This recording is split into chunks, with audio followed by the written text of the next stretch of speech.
आपके माध्यम से पूरे सदन को आश्वस्त करना चाहता हूं कि बिल का उद्देश्य केवल और केवल दिल्ली में सुचारू रूप से भ्रष्टाचार विहीन और लोकाभिमुख शासन हो। अब किसी को भ्रष्टाचार विहीन और लोकाभिमुख शासन में विरोध है तो इसका तो मेरे पास कोई जवाब नहीं है, मगर मैं इतना जरूर आश्वस्त करना चाहता हूं कि बिल के एक भी प्रावधान से मान्यवर पहले जो व्यवस्था थी जब इस देश में कांग्रेस की सरकार थी वो व्यवस्था में किंचित मात्र भी परिवर्तन नहीं हो रहा है। सभी लोग जानते हैं कि इस प्रकार के बदलाव किसी राज्य में नहीं हो सकते, यूटी में ही हो सकते हैं, मगर प्रॉब्लम इसमें राज्य और यूटी का नहीं है। हम है यूटी में, चुनाव यूटी के लड़े हैं और राज्य की पावर एंजॉय करनी है, इसका प्रॉब्लम है।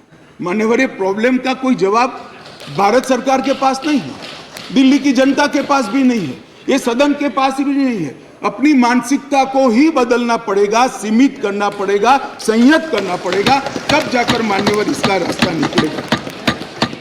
मान्यवर, क्या हुआ बाद में 91 से 2015 तक ऊपर नीचे कई बार एक दल की सरकार आई, कई बार विपक्ष की सरकार आई।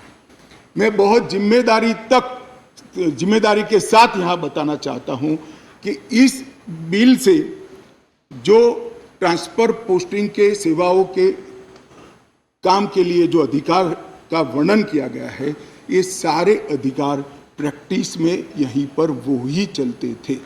91 से लेकर 2015 तक मदन लाल खुराना जी मुख्यमंत्री रहे, फिर साहिब सिंह वर्मा बने, फिर थोड़े समय के लिए स्वर्गीय सुषमा स्वराज जी बनी, फिर थोड़े शीला दीक्षित जी बनी, मगर किसी से केंद्र सरकार से झगड़ा नहीं हुआ, किसी को नहीं हुआ, क्योंकि सब लोग विकास करना चाहते थे, सब पावर लेना नहीं चाहते थे।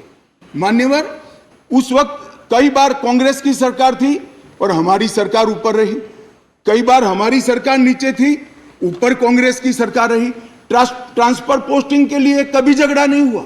उस वक्त यही व्यवस्था से निर्णय होते थे और किसी मुख्यमंत्री को कोई तकलीफ नहीं थी। मगर 2015 में एक आंदोलन के आधार पर बनी हुई सरकार है और फिर जो बताया कई सदस्यों ने कि केंद्र सरकार पावर हाथ में लेना चाहती है, भैया केंद्र सरकार को पावर हाथ में लेने की जरूरत नहीं है। 130 करोड़ की जनता की कृपा से हमें पावर भारत की जनता ने ही दे दिया, ये अधिकार हमें भारत की जनता ने दिया है। और कई राज्यों में, पूर्ण राज्यों में भारतीय जनता पार्टी की पूर्ण बहुमत की सरकार चल रही है, कोई पावर लेने की जरूरत नहीं है। एक बिल हम लाए हैं पावर केंद्र में लाने के लिए नहीं, केंद्र ने दिए हुए पावर पर दिल्ली यूटी की सरकार अतिक्रमण करती है, इसको वैधानिक रूप से रोकने के लिए ये बिल लेकर